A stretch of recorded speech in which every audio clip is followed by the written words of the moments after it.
Mimpi besar butuh nyali besar, bukan sekedar angan-angan. Serta kamu tidak butuh mengejar validasi orang, tapi kejarlah versi terbaik dari dirimu sendiri.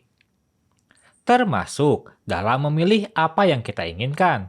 Kayak PC kepunyaan sobat Bekasi satu ini sob, yang kemungkinan banyak orang gak suka ya dengan spek yang dikasih. Kenapa gitu? Yuk kita coba kepoin aja spek PC lengkap 6 jutaan ini beserta pengetesan singkatnya. Untuk platform yang digunakan udah pasti range 10 juta ke bawah masih jadi pilihan terbaik yaitu AM4. Motherboard yang dipakai sama kayak yang sebelumnya, MSI B450M A Pro 2. Mobo standar yang jadi andalan saya selain ASRock HDV. Harganya mirip, speknya mirip, jadi ya udahlah daripada coba-coba yang lain yang belum jelas, mending yang udah jelas aja deh.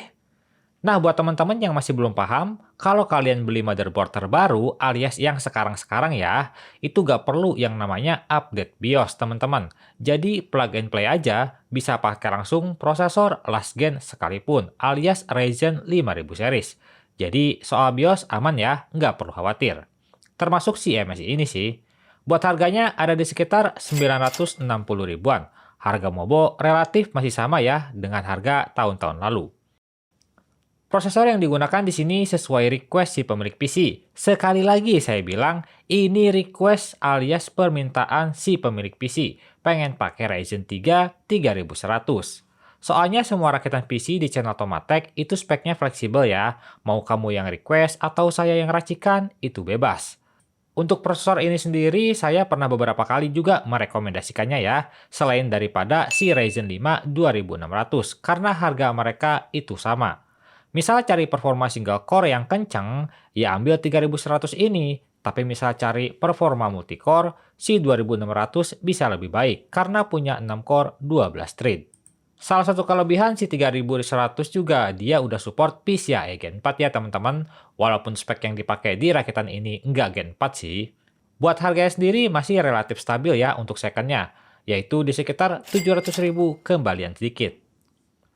Lanjut ke part gorengan yang udah gosong, yaitu RAM. Tentu aja RAM yang dipilih adalah RAM second. Saya ambil dari Cleve Bolt X 2x 8GB 3200 MHz. Senekan-nekannya budget beli RAM second, tapi jatuhnya tetap aja mahal sih ya. Ya mau gimana lagi, kita harus realistis dan membiasakan diri dengan kondisi ekonomi sekarang. Ngeluh terus juga nggak ada gunanya sob. Cari RAM second juga sama susahnya kayak cari RAM baru yang stoknya ready. Kesulitan terbesar dalam membeli RAM second ini adalah kecocokan. Ini RAM bakal cocok gak sama motherboard atau prosesor yang kita pakai? Sebelum saya ambil RAM dari Cleve ini, terlebih dulu saya tuh pernah beli RAM dari tim T-Force dengan spek yang sama, tapi malah nggak display sama sekali di prosesor dan motherboard yang saya pakai ini. Pas saya balikin ke si seller alias return RAM-nya, ternyata RAM itu normal-normal aja, mau display. Jadi ya emang kadang-kadang faktor hoki juga berpengaruh. Termasuk cari yang harganya agak-agak murah itu susah sob. Saya sendiri dapatkan RAM ini di harga 1,1 juta kembalian dikit. Buat yang pengen tahu tips beli RAM second, saya sudah pernah buatkan videonya di sini ya. Untuk storage yang dipakai ini adalah dari Hikshemi Wave P dengan kapasitas 256GB. Salah satu part yang masih oke sih untuk kita pangkas, salah satunya ya si storage ini. Gak apa-apa sob, kapasitasnya kecil. Yang penting masih pakai NVMe. Saya pilihkan NVMe ini karena memang Hikshemi jadi salah satu yang paling murah yang ada di pasaran sekarang. Soal spek juga standar-standar aja sih, nggak gimana-gimana. Jadi ya kenapa nggak kita ambil ini. Saran saya sih ke depannya yang mau rakit, beli lagi ya storage tambahan. Karena di zaman sekarang ya semua itu serba badag alias serba besar. Entah aplikasi maupun game, semuanya serba butuh storage besar. Untuk harganya sendiri NVMe ini ada di sekitar 800 ribuan. Gila ya, 256 giga loh, ini hampir sejuta. Dulu harga segini dapat 1 terabyte Gen 4 padahal. Emang sedih emang. Perihal pendinginan saya percayakan aja sama PC Cooler. Di sini pakai dari PC Cooler RT400. Salah satu rekomendasi cooler under 300.000 dari saya adalah salah satunya ini sob. Soalnya agak-agak bosan juga sih ya megang Thermaltake lagi. Secara overall, entah performa maupun spek, cooler ini sama si Thermalright Assassin X itu mirip kok. Buat ngehandle Ryzen 5 5600 pun masih sangat adem. Jadi misal kedepannya mau upgrade prosesor pun gak perlu khawatir sama coolernya. Tapi satu hal aja sih yang kurang dari si PC cooler ini, yaitu termopastanya aja yang masih model saus. Walaupun lebih dari cukup sih, tapi isinya itu sedikit sob. Buat harganya sendiri, cooler ini ada di sekitar 270 ribuan. Nah, buat VGA ini spesial juga nih request dari yang punya PC. Pengen pakai RTX 2060. Dan di sini saya dapatkan dari Galax RTX 2060 dengan kondisi full set. 2060 ini adalah VGA yang bagus juga sih di range harga 2 jutaan. Tapi sedikit catatan dan saran dari saya, misal teman-teman sekarang lagi pakai GTX 1660 Super dan berencana upgrade ke RTX 2060 ini, saya sarankan nggak usah aja sob. Mending standby di 1660. Karena loncatan performanya nggak begitu kerasa. Kecuali kamu pakai VGA yang di bawah 1660. Nah itu baru kerasa. Balik lagi ngomongin VGA ini, kondisinya masih sangat baik sob. Tapi awal datang ke saya itu emang nggak sebersih sekarang ya, alias cukup kotor. Ada debu-debu manja yang menempel. Jadi saya sempat bersihkan debu-debunya. Untuk sisanya sih kondisinya masih oke. Minim korosi, fisiknya masih baik, fan-nya nggak oblak, bahkan VGA ini masih ada segel resminya dari distributor cahaya. Yang jadi pertanda VGA ini belum pernah dibongkar untuk tirai pasta. Tapi pas saya tes suhunya sih masih relatif normal ya, masih ada di bawah 80 derajat. Itu di sekitar 77 atau 78-an gitulah maksimalnya. Jadi emang masih belum waktunya untuk kris pasta sih. Nah, buat teman-teman yang lagi cari VGA second juga di rentan harga 2 jutaan, pilihan terbaiknya emang si RTX 2060 ini atau RX 6600. Saya sendiri mendapatkan Galax RTX 2060 ini di harga 2 juta. Buat PSU lagi dan lagi ya, andalan rakitan Kerehore, yaitu Segotep BN 550. Jujur saya senang banget sih sama PSU-PSU zaman sekarang, karena di harga murah udah banyak pilihan bagusnya. Coba dulu, 500 ribuan mana dapat yang spek kayak gini. PSU dulu tuh ya gitu-gitu aja pilihannya, nggak banyak. Tapi sekarang user tuh sudah diberikan banyak pilihan bagus dan menjadi keuntungan untuk user itu sendiri. Tapi satu aja sih yang nggak bagus, saya pantau di beberapa toko, PSU Segotep BN 550 ini mengalami kenaikan harga yang lumayan sih. Jadi kayaknya isu-isu PSU akan naik harganya sepertinya akan benar ya.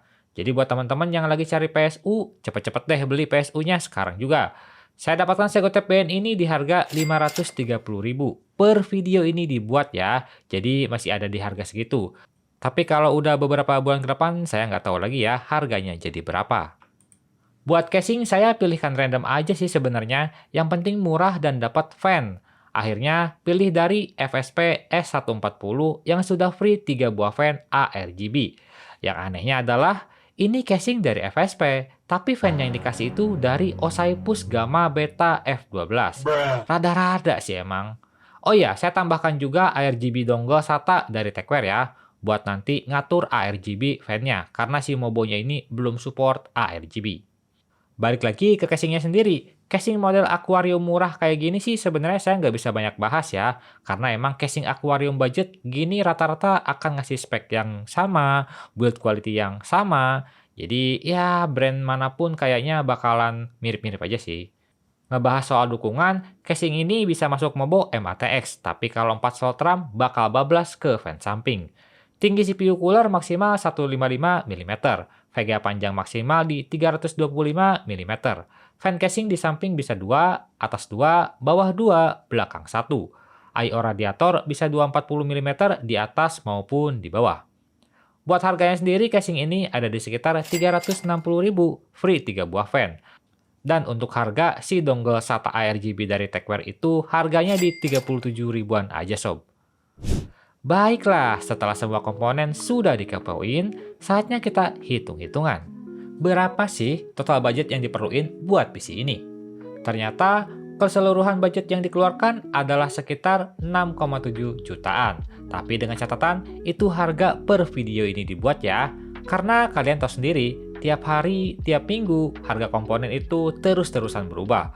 Bukan berubah turun harga, malah makin jauh dan semakin menjauhi dompet kita. Mungkin kalau berkaca ke harga tahun lalu, PC kayak gini bisa dapat di bawah 6 juta kali ya. Tapi ya udahlah, kita harus move on dari tahun lalu. Yuk langsung aja kita rakit PC ini.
Setelah dirakit, alhamdulillah tidak ada kendala apapun pada proses perakitannya. Terlebih karena casingnya ini mode akuarium, jadi ya rasa-rasa ngerakitnya tuh biasa aja. Termasuk pada kabel manajemennya yang ternyata kabel-kabelnya ini seperti plug and play, nggak perlu diatur sedemikian rupa, sudah bisa cukup rapih kelihatannya. Hehehe. Biar nanti kalau maintenance juga nggak ribet lah. Ya udah, diginin aja, cukup. Soal menyoal penampilan emang biasa aja sih, tapi soal performa apakah akan biasa juga? Mari kita coba.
Dire's bottom tower is under attack.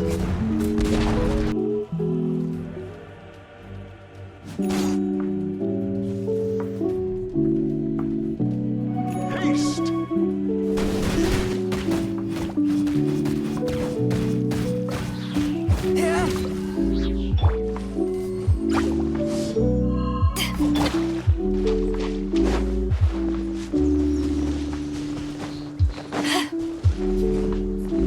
No, I can't write a piece based on this. Stars, hear my query.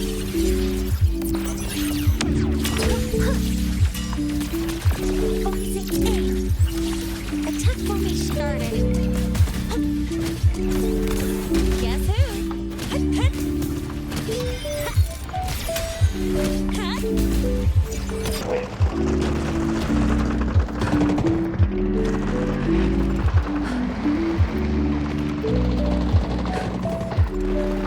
Neutralizing objective Bravo 1.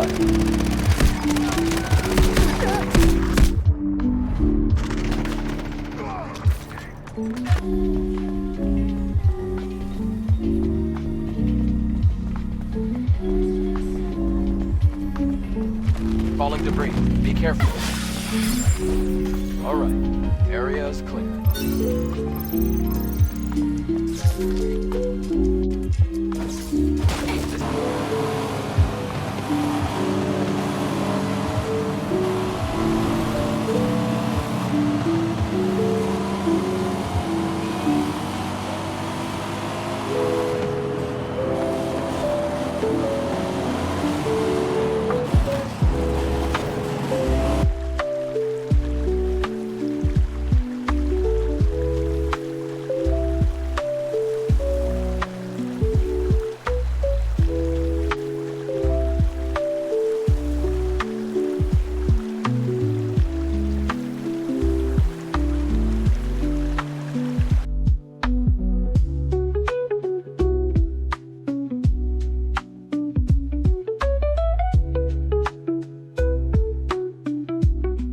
Ternyata performa PC ini emang biasa aja sih bagi saya. Mungkin beberapa orang bakal teriak-teriak ya, wah leher botol tuh, PC-nya bottleneck, gitu-gitu deh ya. Ya, saya paham. Pada beberapa skenario, terutama gaming yang CPU bound, ini CPU-nya emang ngos-ngosan. Karena di zaman sekarang 4 core emang udah kewalahan sih. Tapi PC ini sejatinya bukan buat gaming kompetitif. Jadi biar aja, walaupun leher botol. Saya pribadi gak terlalu mementingkan sih yang namanya bottleneck pada sebuah PC, kecuali emang keterlaluan bottlenecknya. Kalau bottleneck masih di kelas seperti PC ini, ya wajar-wajar aja sih. Lagian gak semua skenario-nya kena leher botol kok. Jadi makanya saya bodo amat sama leher botol atau bottleneck.